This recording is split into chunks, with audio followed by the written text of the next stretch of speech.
Hi friends, this is సహజ. ఇప్పుడు మీరు వింటున్నారు యాంగ్రీ హస్బెండ్ ఎపిసోడ్ 19. రూమ్లోకి వచ్చిన సుష్మిత విసురుగా బెడ్ మీద కూర్చొని బిందు ఇంకెప్పటికీ రాదనుకుంటే వచ్చేసింది. బిందు మీద ఉన్న ప్రేమతో అయాన్ బిందుని ఎప్పటికైనా యాక్సెప్ట్ చేస్తాడు. అది యాక్సెప్ట్ చేసేలా చేసుకుంటుంది. ఇప్పుడు ఏం చేద్దాం అనిల్ అని అడిగింది. నో ఐడియా, నువ్వే ఆలోచించు అని అన్నాడు అనిల్.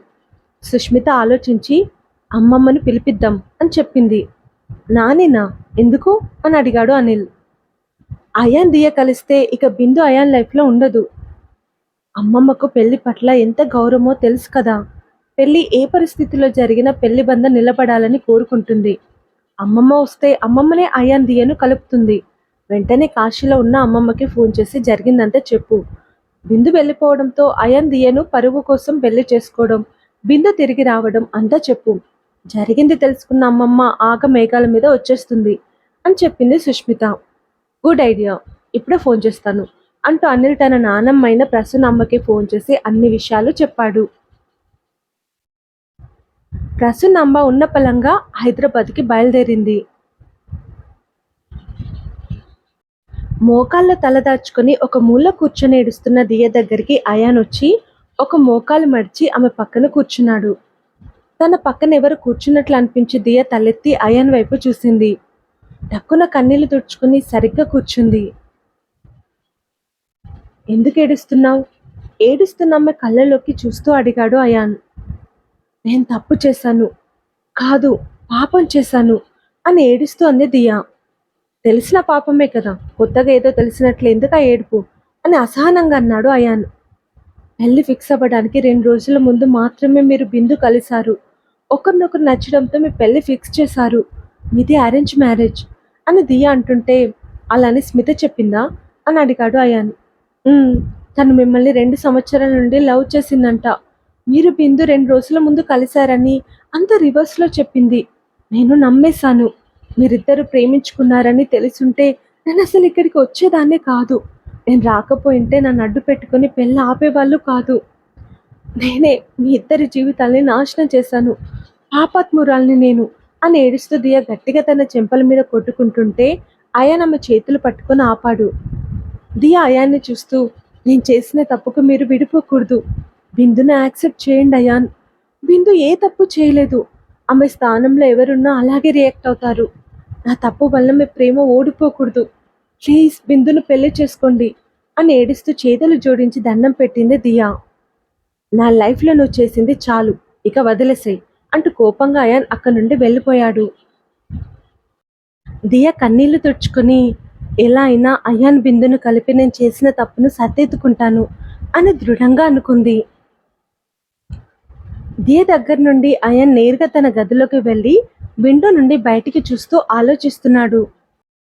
ఆ రోజు ఉదయం అయాన్ జ్యోతిని క్యాబిన్కి పిలిచి తన అమ్మకు ఆపరేషన్ అని దియ ముందు డ్రామా ఆడమని చెప్పాడు. జ్యోతి అయాన్ చెప్పినట్లు చేసి దియ ఇచ్చిన నగలను తీసుకెళ్లి అయాన్కి ఇచ్చింది. దియ జ్యోతికి నగలు ఇచ్చిన షాక్లో ఉన్న అయాన్ జ్యోతి ఇచ్చిన నగలు తీసుకుని ఈ విషయం దియకు అస్సలు తెలియకూడదని చెప్పాడు. డ్రామా అని తెలిస్తే తనకి ఏ డ్రామా ఆడలేడు. దియ ఏది నిజమని నమ్మదు కాబట్టి. తెలియనివ్వను సార్ అని చెప్పి జ్యోతి వెళ్ళిపోయింది. తోటమాలికి చెంపదెబ్బ తగలకూడదని దియ అడ్డుపడింది. అది నిజమో డ్రామానో తెలుసుకోవడానికి జ్యోతితో ఈ డ్రామా ఆడించాను. నిజంగా తనంత మంచి మనసున్న అమ్మాయే అయితే తన దగ్గరున్న ఆ కొంత డబ్బు తన వంతుగా సహాయం చేసి సంతృప్తి పడుతుందనుకున్నాను. కానీ ఇలా జ్యువెలరీ ఇస్తుందని అస్సలు ఎక్స్పెక్ట్ చేయలేదు. అసలు పరిచయం లేని ఒక మనిషికి దియ తన జ్యువెలరీ ఇవ్వడం ఏంటి? తన దగ్గరున్న డబ్బులు ఇచ్చుంటే మంచిదని అనుకునేవాడిని. జ్యువెలరీ ఇవ్వడంతో నాకు దియ మీద అనుమానం కలుగుతుంది. నేను డ్రామా ఆడిస్తున్నట్లు దియ గెస్ చేసే జ్యువెలరీ ఇచ్చుంటుందా? నేను బిందు లవ్ చేసుకుంటున్నామని తెలియక ఇక్కడికి వచ్చానంటుంది. స్మిత తనకు అబద్ధం చెప్పిందంటుంది. మా జీవితాలను నాశనం చేశానని బాధపడుతుంది. ఇది నిజంగా నిజమేనా లేక అంత డ్రామానా? ఎందుకు దియ విషయంలో నేను ఏది కన్ఫర్మ్ చేసుకోలేకపోతున్నాను? దియ ఒక అబద్ధమని నా మనసు ఎందుకు నమ్మలేకపోతుంది? ఎందుకు అని ఆలోచిస్తూ అయాన్ జుట్టులోకి వేలు పోనిచ్చాడు. హైదరాబాద్ ఎయిర్పోర్ట్లో ఫ్లైట్ దిగి రాత్రి 9 గంటలకు క్యాబ్లో ఇంటికి చేరుకుంది ప్రసూనాంబ. 4 నెలల వరకు తీర్థయాత్రలకు వెళ్ళొస్తానని మనవడి పెళ్లి కూడా పట్టించుకోకుండా వెళ్ళిన ప్రసూనాంబ చెప్పపెట్టకుండా సడన్గా వచ్చేసరికి అందరూ ఆశ్చర్యపోయారు. ప్రవీణ్ తల్లి దగ్గరికి వెళ్ళి, ఏమైందమ్మా, ఆరోగ్యం పాడైందా? కంగారు పడుతూ మొహం తడిమి చూశాడు. ఒంట్లో బాలేదా అత్తమ్మ? డాక్టర్ని పిలిపించనా? రండి ఇలా కూర్చోండి. రంగమ్మ, అత్తమ్మకు కషాయం తీసుకురా అని ప్రమోదిని హడావిడి చేస్తుంటే, అబ్బా ఆపవే, ఆ కషాయం ఏదో నువ్వే తాగు. గుండ్రాయిలో ఉంటే నాకేదో అయిందంటారేంటి? నాకేం కాలేదు కానీ మీకేమైంది అని గట్టిగా అడిగింది ప్రసూనంబ. మాకేమైంది అత్తమ్మ, మేం బాగానే ఉన్నాం అని చెప్పింది ప్రమోదిని. అయాన్ పెళ్లి జరిగిందా అని అడిగింది ప్రసూనంబ. జరిగిందమ్మా. ఎవరితో జరిగింది? అది అమ్మా అని ప్రవీణ్ నసుకుతుంటే, నువ్వేం చెప్పక్కర్లేదు, నా మనవడు నాకంతా చెప్పాడు అని చెప్పింది ప్రసూనాంబ. అయాన్ చెప్పాడా? ఆశ్చర్యంగా అడిగాడు ప్రవీణ్. చిన్నోడు కాదు, పెద్దోడు చెప్పాడు అని ప్రసూనాంబ చెప్పగానే ప్రవీణ్ అనిల్ని కోపంగా చూశాడు. బిందు తిరిగి వచ్చేసరికి ఏం జరుగుతుందోనని భయంలో నానికి తెలియాలి కదా అని చెప్పాను డాడ్ అని చెప్పాడు అనిల్. బిందు వస్తే ఏం జరుగుతుందిరా? అయాన్ బిందు తనకు వద్దని చెప్పేశాడు కదా అని అన్నాడు ప్రవీణ్. చెప్తే అది వెళ్ళిపోతుందా? వాడి మనసు మార్చాలని చూస్తుంది. ఇదంతా కాదు, అయాన్ దియకు మొదటి రాత్రి జరిగిందా లేదా అని గట్టిగా అడిగింది ప్రసూనాంబ. ఏం చెప్పలేక ప్రవీణ్ ప్రమోదిని మౌనంగా ఉంటే, అయాన్ అని గట్టిగా పిలుస్తూ మెట్లెక్కుతూ వెళ్తుంది ప్రసూనాంబ. దియ గురించి ఆలోచిస్తున్న అయాన్ తనను పిలుస్తున్న ప్రసూనాంబ గొంతు విని, నాని అప్పుడు వచ్చిందా అనుకుంటూ కదులుతుంటే ప్రసూనాంబ అయాన్ గదిలోకి వచ్చింది. నాని అంటూ నవ్వుతూ వచ్చి అయాన్ ప్రసూనాంబను హక్ చేసుకున్నాడు. 4 నెలల తర్వాత వస్తానని చెప్పి నెలలోనే వచ్చేస్తావు, ఈ మనవన్ని వదిలి ఉండలేకపోతున్నావా అంటూ చిలిపిగా ప్రసూనాంబ బుగ్గ గిల్లాడు అయాన్. ప్రసూనాంబ అయాన్ చేయి మీద చిన్నగా కొట్టి కళ్ళతో చుట్టూ చూసి, నీ భార్య ఎక్కడా, కనబడట్లేదేంటి అని అడిగింది. అయాన్ మౌనంగా ఉండేసరికి, ఎక్కడుంది నీ భార్య అని సీరియస్గా అడిగింది ప్రసూనాంబ. చూపిస్తాను అంటూ ముందు కదిలాడు అయాన్. ప్రసూనాంబ అయాన్ వెంట నడిచింది. ప్రసూనాంబ ఎలా రియాక్ట్ అవుతుందోనన్న భయంతో ప్రవీణ్ ప్రమోదిని వాళ్ళంతా వెంటే వెళ్లారు.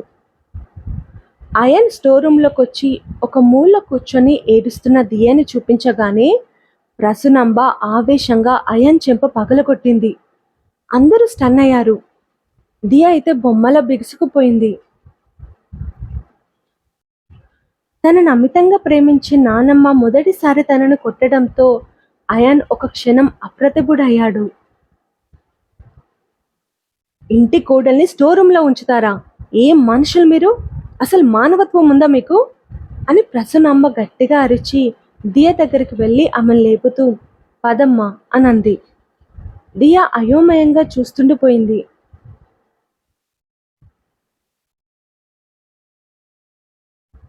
ప్రసూనాంబ దియను అయాన్ రూమ్లోకి తీసుకురాగానే, నాని ఏం చేస్తున్నావు అని అడిగాడు అయాన్. నువ్వే పరిస్థితుల్లో పెళ్లి చేసుకున్నా దియ నీ భార్య, తను నీతోనే నీ గదిలోనే ఉండాలి. మీరు కలిసి కాపురం చేసుకుంటూ కలకాలం సంతోషంగా ఉండాలి, అర్థమవుతుందా అని సీరియస్గా అంది ప్రసూనాంబ. నేను దానిని కాపురం చేయడానికి పెళ్లి చేసుకోలేదు, కష్టపెట్టడానికి పెళ్లి చేసుకున్నాను అని కోపంగా చెప్పాడు అయాన్. నోర్ముయ్, ఇప్పటి వరకు నువ్వు ఆ అమ్మాయిని కష్టపెట్టింది చాలు, ఇక మీదట నేను చెప్పిందే చేయాలి. ఇప్పటి నుండి దియ నీ గదిలోనే ఉంటుంది, నీ పక్కనే పడుకుంటుంది. నా మాట తప్పితే నా మీద ఒట్టే అని అంది ప్రసూనాంబ. సరే అని అయిష్టంగా అన్నాడు అయాన్. రంగమ్మ, దియ లగేజ్ తీసుకొనిరా అని చెప్పి ప్రమోదిని, మన తెలుగు భోజనం తినక చాలా రోజులవుతుంది, నాకు నచ్చిన వంటలు చేయించు అని అంది ప్రసూనాంబ. సరే అత్తమ్మ అంటూ ప్రమోదిని కిందికి వెళ్ళింది వంట చేయించడానికి. ప్రసూనాంబ ఆప్యాయంగా దియ తలను నిమురుతూ, నీకే భయం లేదమ్మా, నీకు నేనున్నాను. ఇప్పటి నుండి నేనెవరు ఏమన్నా, నీకే కష్టం వచ్చినా నాకు చెప్పమ్మా, సరేనా అని అంది ప్రసూనాంబ. దియ మెల్లిగా తలూపింది. రసునంబ చిన్నగా నవ్వి తన గదిలోకి వెళ్ళింది. అయాన్ ఆవేశంగా ఒక వస్తువు పట్టుకొని పగలగొట్టబోతుంటే ప్రవీణ్ అడ్డుకొని, అమ్మ మాటకు నేనెంత విలువిస్తానో మీరంతే విలువివ్వాలి.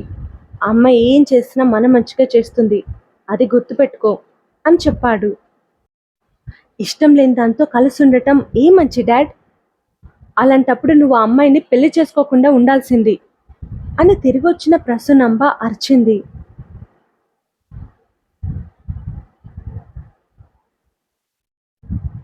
పరువు పగ అంటూ బలవంతంగా ఆ అమ్మాయి మెడలో తాళి కట్టే ముందు ఒక్కసారైనా ఆలోచించావా? ఒక ఆడపిల్ల జీవితాన్ని నాశనం చేస్తున్నావని. కారణం ఏదైనా నువ్వు దియ మెడలో తాళి కట్టి దియను నీ భార్యను చేసుకున్నావు. నీకు ఇష్టం ఉన్నా ఇష్టం లేకపోయినా నువ్వు దియతో కలిసి ఉండాలి అని గట్టిగా చెప్పి ప్రసూనంబ వెళ్ళిపోయింది. అయాన్ కోపంగా తల పట్టుకున్నాడు. తప్పదురా అంటూ ప్రవీణ్ అయాన్ భుజం మీద తట్టి కిందికి వెళ్ళిపోయాడు. అనిల్ సుష్మిత లోపల నవ్వుకుంటూ వెళ్ళిపోయారు. అందరూ వెళ్ళిపోయాక అయాన్ తలుపేసి దియని షార్ప్గా చూస్తూ, చూడు, నేను నీకు ఫుడ్ పెట్టట్లేదని నానికి తెలియకూడదు. నాని నీకు అన్నం పెడితే నువ్వేం చెప్తావో ఏం చేస్తావో నాకు తెలీదు. నువ్వు ఫుడ్ మాత్రం తినకూడదు. లిక్విడ్స్తోనే నువ్వు బతకాలి. నాకు తెలియకుండా ఫుడ్ తిన్నావని తెలిసిందో నేను ఏం చేస్తానో నాకే తెలీదు. చూపుడు వేలు చూపిస్తూ కళ్ళు పెద్దవి చేసి బెదిరించాడు అయాన్. అసలు ఏం జరుగుతుందో అర్థం కాని అయోమయంలో ఉన్న దియా అంటూ తలూపింది. తన వలన ఇద్దరి జీవితాలు నాశనం అయ్యాయన్న బాధలో అసలు ఇప్పుడు ఆమెకి తిండి మీద ఇంట్రెస్ట్ లేదు. నాని అడిగితే పాలు తాగి పడుకుంటానని చెప్పు, నేను నీకోసం తీసుకొస్తాను అంటూ అయాన్ కిందికి వెళ్ళిపోయాడు. దియ బాధగా బెడ్ మీద కూర్చుండిపోయింది.